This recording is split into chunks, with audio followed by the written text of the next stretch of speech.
tonight's guest, Eloisa James. I'm Samantha T. to another Fresh Fiction Video Book Club. Eloisa, it is so good to see you again. Thank you so much for having me. It's lovely I to see understand you. you are fresh back in the States after your regular summer in Italy. How was your trip? It was wonderful, actually. Yeah, my daughter has moved to Italy, so it was so much fun to see her in what's going to be her new home, and she's happy, and it was a lovely summer. So yeah, I landed at 1 o'clock today. I'm a little, in case I'm incoherent, that's what the problem is. For me, it is now 3 o'clock in the morning, Oh but my got to goodness. get over the Typically jet lag. summer in Italy. What do you find that does that just rejuvenate your soul when you're there and you're visiting family? Of course, with your daughter now living there, that'll be another added benefit. But what do you think you are gaining personally from just that soul building of, because I love Italy, of having being able to go back and forth like that? Partly it is really that 6 hour time difference. So I get up in the morning. We have a garden there. I get up, I go out to my gazebo 7 in the morning and I write until about 11 when it starts getting hot. And I'm surrounded by flowers. Otherwise, I'm talking to you from New York City, which is another city I adore. But let me say, I'm not surrounded by flowers, right? It's a whole different ballgame. So I love it, but all those memes and those cliches you hear about how Italian life is slower, it's really true. And my husband's family, they live to eat and to be with family. They don't live to work. And so every summer is a chance for me to reset my clock and think, okay, I don't have to be a professor. I don't have to be Eloisa. I can just be in this moment and sit in this garden and hang out with my daughter and hear about her adventures on dating apps. Everyone who's got a daughter that age is hearing the same thing. And so try to be in the moment.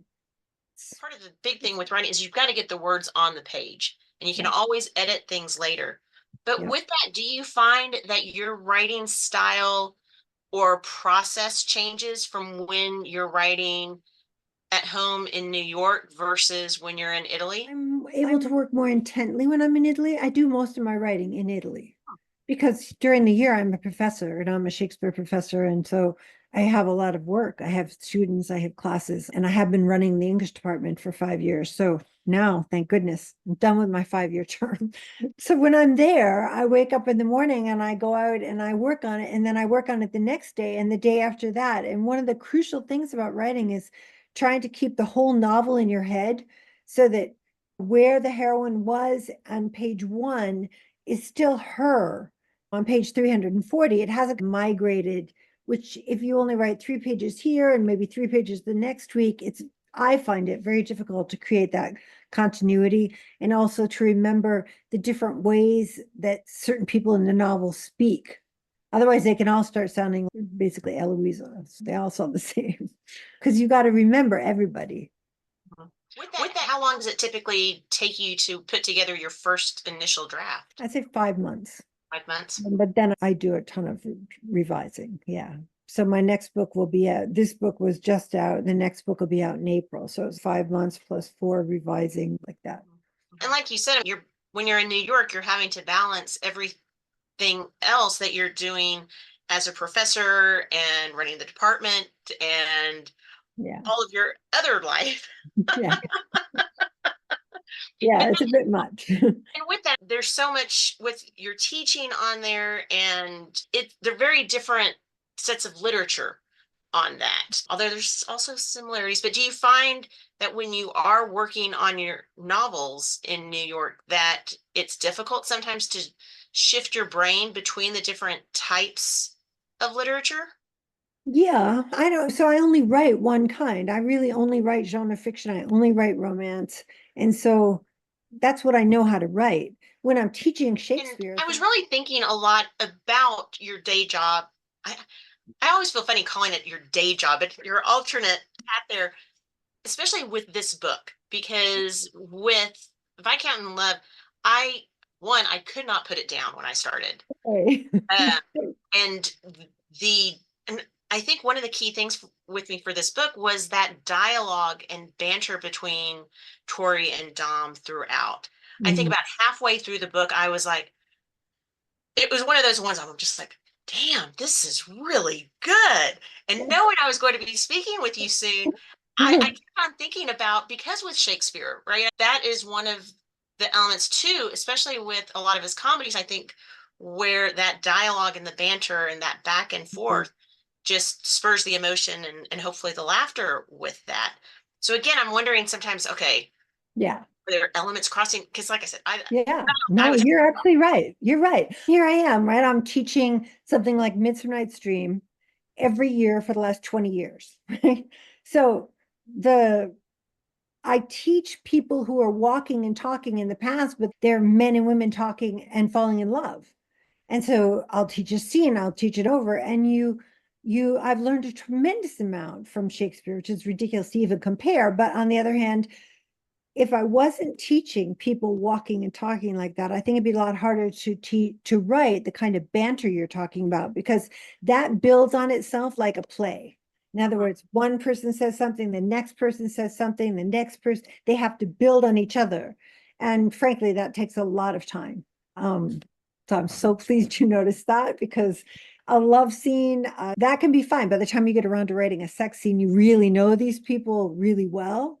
But the banter when they're getting to know each other is really hard, because you're developing their characters right I there. think it kicked off so early in the book too, because they're instantly going back and forth, even though at that initial introduction, Yeah. they are not together. And it just continued to build. And then with the introduction of Florence and Valentine, it was just like all the different layers. I Yeah. kept on going back and forth, and it was one where I'm like, oh wait, this was okay. Let me go back here. Oh yeah, but I also read in I because I always love to read the initial dedications of a book, and in this one you said that you did a lot of one with your daughter contributing the stories and the severed heads and whatnot, but that you also plotted and did more with her on this. What was Is this the first time that you guys have done this? I didn't recall. And what was that process She like? graduated from college, basically. And when she graduated from college, she became more available to me, as you do. She wasn't constantly trying to read science texts or whatever. So I had always talked through plot points, like at the dinner table with Alessandro, my husband, with Anna, with Luca when he was here, my son. But for this book, this was the first one where Anna read it, and Anna loves banter. She's right in your, that's what she lives for, banter. So she's not enough banter, got to have more banter. So the book that follows this one is called Hardly a Gentleman. And the book is 100% banter, because Anna said, I entered that world and I didn't want to leave it. I need more here. They need to have a scene here in which they're, and so I wrote scenes for her, because that's what she loves so much. I think it's a successful book, and I think it's a successful book not only because of the severed heads, just to explain for those of you who haven't read it. Um, my I hero, haven't suddenly gone off into a new yeah, genre, you know.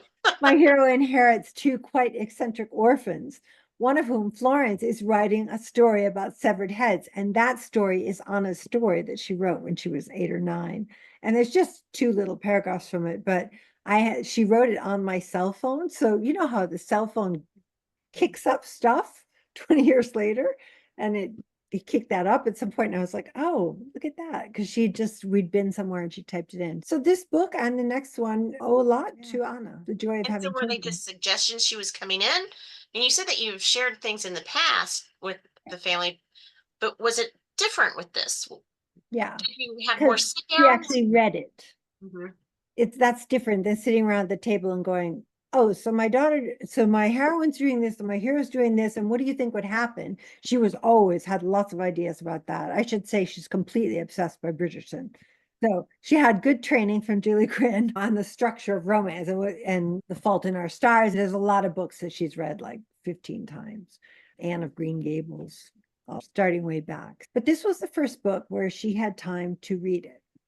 And she read Viscount in Love, and she had definite opinions about Viscount in Love and wanted me to change things. And I think part of what happened is the book became a little younger, which is great, of course, because I've been writing a long time. I'm not young at all, but she's 25 and she knows what she wants. And I think she knows what young readers of her age want, Mhm. obviously. And I think that's also one of the challenges I would expect, because like you said, you've been writing for a long time. And I know that because I've been reading you for a long time. And you have your fans and readers who have been with you that entire journey.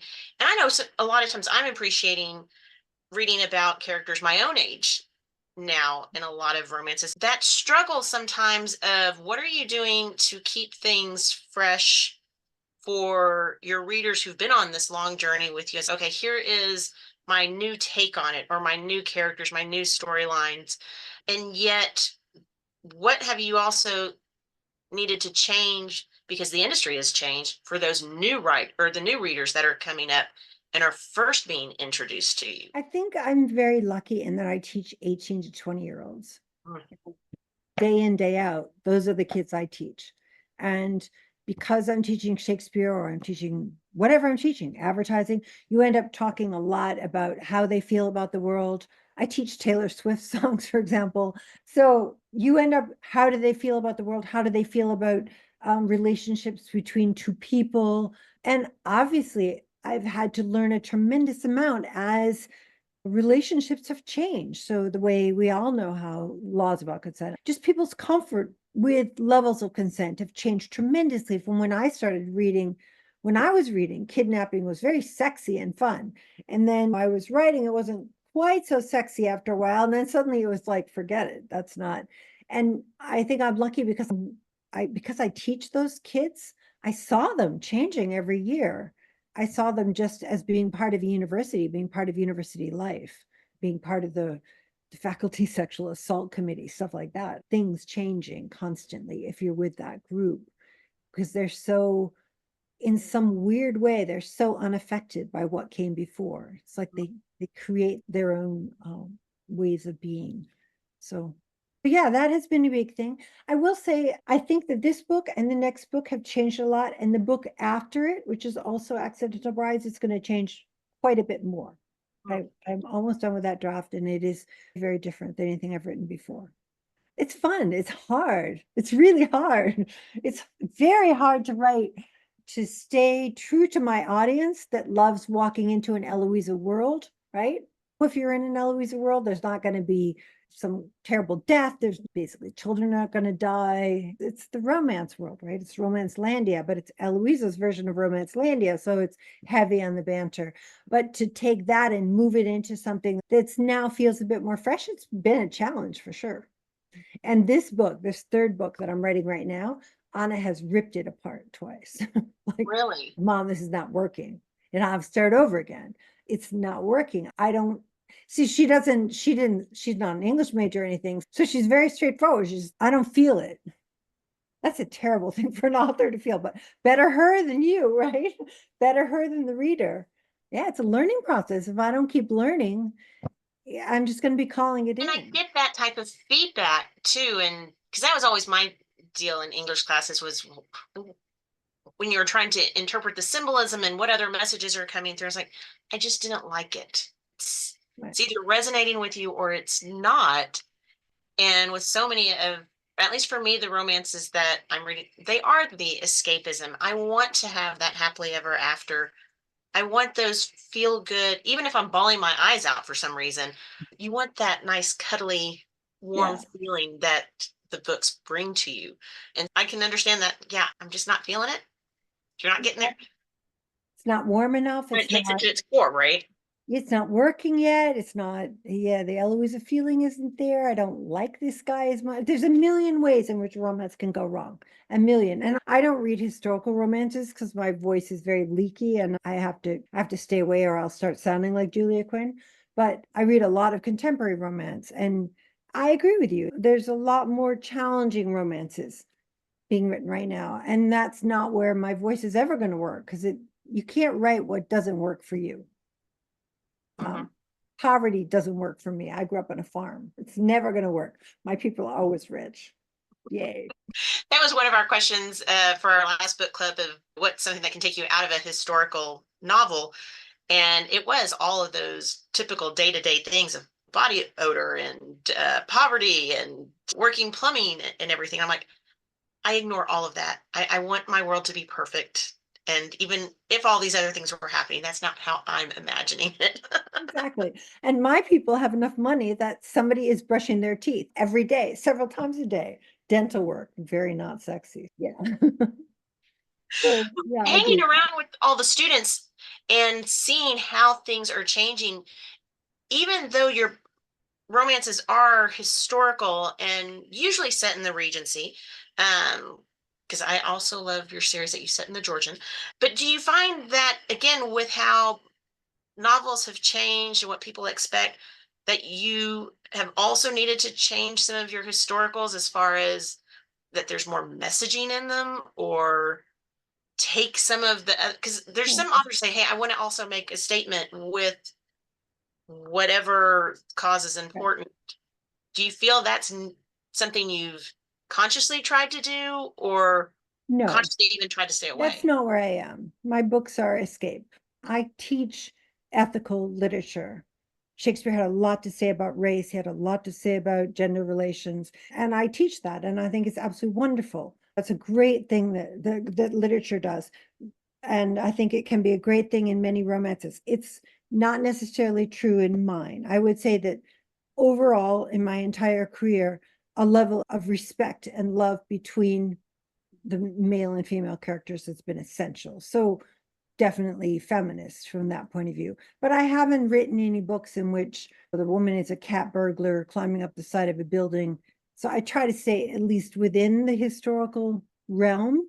So I've had books, for example, in which women ran businesses that women were running in the time. In other words, employment agencies or bakeries. But if I was going to write, I guess if I was going to write, I wouldn't know how to say it, but my books just aren't, they don't have a message in that way. They are escapist. For me, there's a clear distinction between literature and genre fiction. And that's partly because I'm an English professor and the goals are different. I just got a lovely letter from someone talking about her son died of cancer and after 6 years. And she said she couldn't do anything afterwards. She'd only read medical journals for 6 years. And then her sister-in-law gave her a romance, a Georgette Hare romance that led her to my romances. And then she wrote me and she said, you saved my mind. And that, if I did that, I am so grateful and so honored. But I didn't do that by trying to change her vision of the world. I did it by providing a vision of a world that is kindly, where people don't die of cancer, where your son lives. Mhm. That we all have different goals, and Yeah. that's mine. And it's truly important because books have saved so many of us going through the hard time for that pure escapism element, and to get our minds off of whatever big issue Yeah. is happening. Um, Yeah, I remember when my mother was dying, she'd been very ill for a while. I saved Lisa Kleypas's new book and brought it to the hospice with me when that last week, when someone's, and I just sat next to her bed and read that Lisa Kleypas book, and her books are wonderful.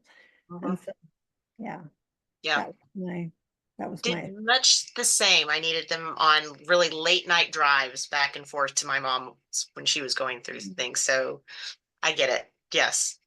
But on a lighter subject, okay, because I don't want us to go dark. yeah. What was your favorite aspect of this particular story?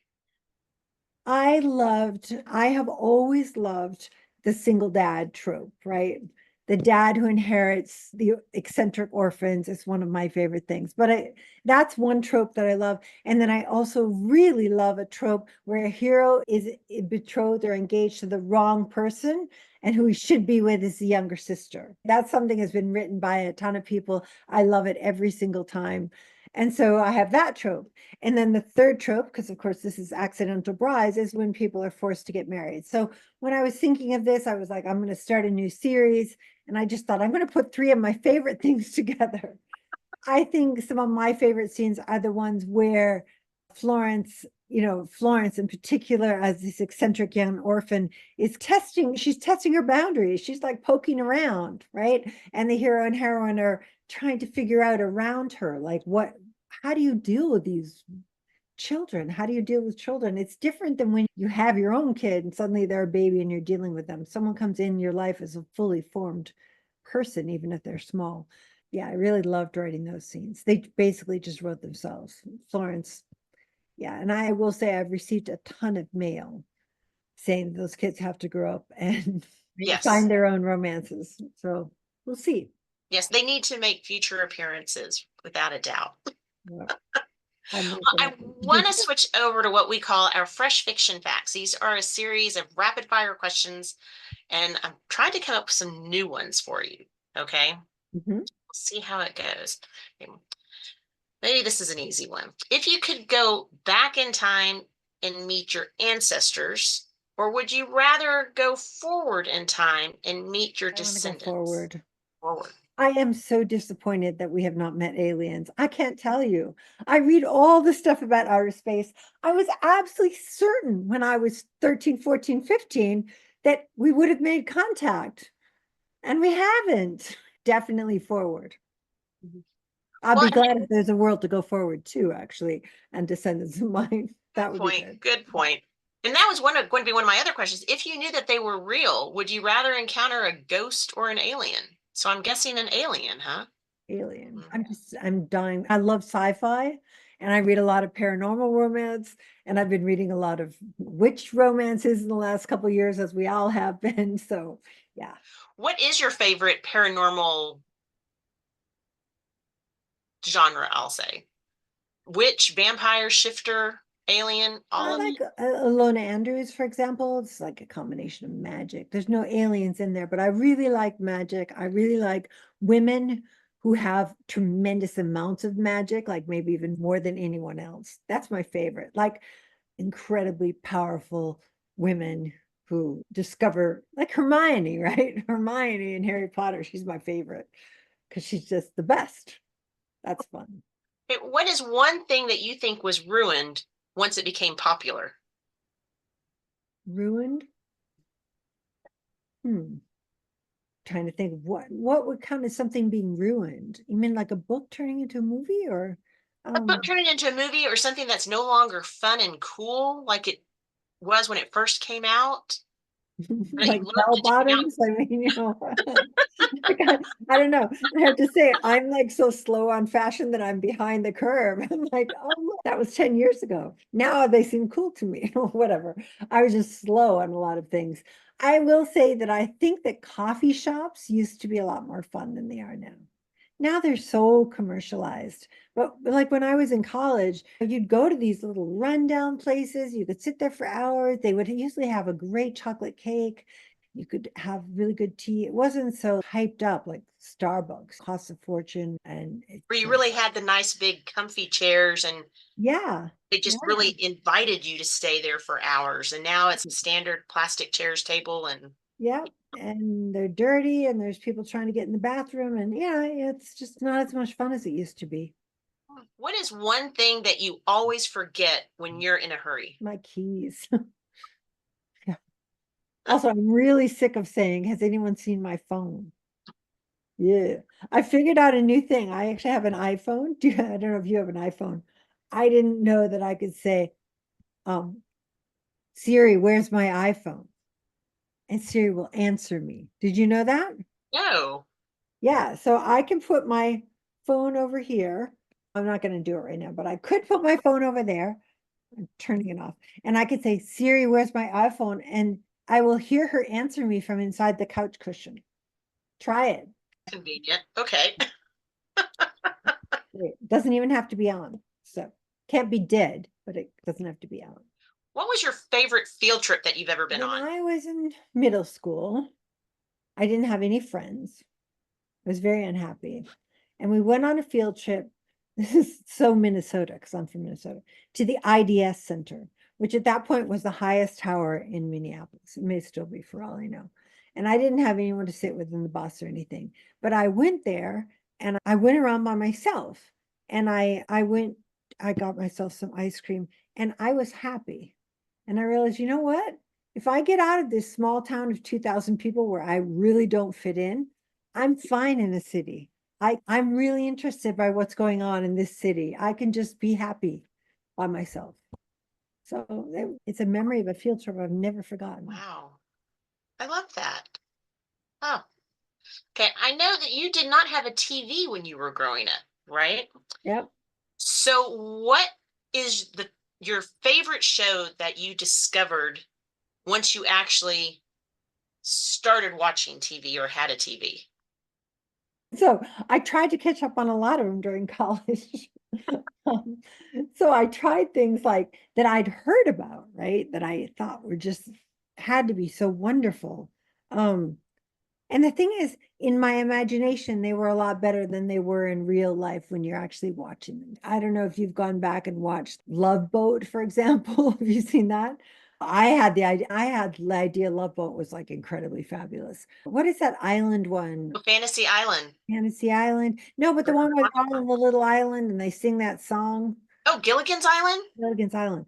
I thought Gilligan's Island was this wonderful thing. I started watching and I was like, whoa, this is seriously racist. This is something else. This is there's some crazy stuff going on. So I think it was more that it was a shock to find out that the things that I desperately wanted to watch and that everyone was watching and I thought were just the funniest, most wonderful things in the world. Actually, I didn't miss much. Three's Company. When I watched it, I was like, whoa, Another one. Wow. bizarre, Yeah. bizarre product of its time. So when you go back to it, there's no going back to Three's Company. You can go back to The Office, I feel like now, The Office. But I just tried to take my daughter back to Seinfeld, and she was like, what? Wow. She didn't get it. Okay. You came with a warning label. What would it say? I need to have a lot of books or I get very bad tempered. The iPhone has been a wonderful thing for me because you're never without books, ever. Yes. So, Yeah. And I've loaded up my Kindle and everything where well, that was not a concern for me during COVID. People running out of things to do. It's no, I've got enough tea and books. I am pretty much set for whatever. It's okay. yeah. I did a deep dive back into romances I'd read in high school during COVID. So stressful. So I was reading like nurse romances from the 1980s. It was fabulous. But yeah, I have hundreds of books right there on my phone, on my Kindle app, on my Nook app. I'm never without. All depends on what the mood is. But with that, what is your most dog-eared or reread book? What is the one that you just continually go back Taking to? Shakespeare aside, I would say that I regularly reread Ilona Andrews' Magic series. I think Mhm. they're perfectly designed romances. And I've learned so much from reading them. Powerful women, powerful men. That's a very hard balance to get. And she does that perfectly. They do that perfectly You do. because husband and wife. Yeah. So I would say I reread those. The one thing I just said was that one thing about having such wonderful access to so many books is that I don't reread with as much passion as I used to. I do go back and read. I have some Lynn Graham, if you know who she is, from Harlequin Presents, early Lynn Graham Harlequin Presents that are absolutely bananas, as my friend Sarah McLean would say. Some of those early presents are bananas. And in a bad day, a really bad day, I'll go back and read one of those. Okay. All right. Important question along with what can we expect next? Because you've given us a couple of hints there. We've got a couple more books in this series. Yeah. And I do want to give a bit of a shout out because the wonderful Charlene Moore is also online with us. Hey, Charlene. And because she also helps monitor a lot with one of your websites. So Yeah. with that, what is the best way for readers to keep up with you, find out details of upcoming books, and generally see what's There's going two on? ways. One is to sign up on my newsletter. So eloisajames.com. I don't send it out all that often. It tells you if there's something new, a new book out, whatever. But the other thing is to sign up on Lindau Castle, which is my Facebook group, and that is run by the wonderful Charlene. And Charlene, just to give you some incentive to go there, has got an enormous bookshelf full of signed Eloisa books, and she sends them out right and left. And every time I get a new box of books, which they're sitting right here, I sign them and send them off to her. And she does a wonderful job running that group. And I love to dip in there and just answer people's comments. It's a great way.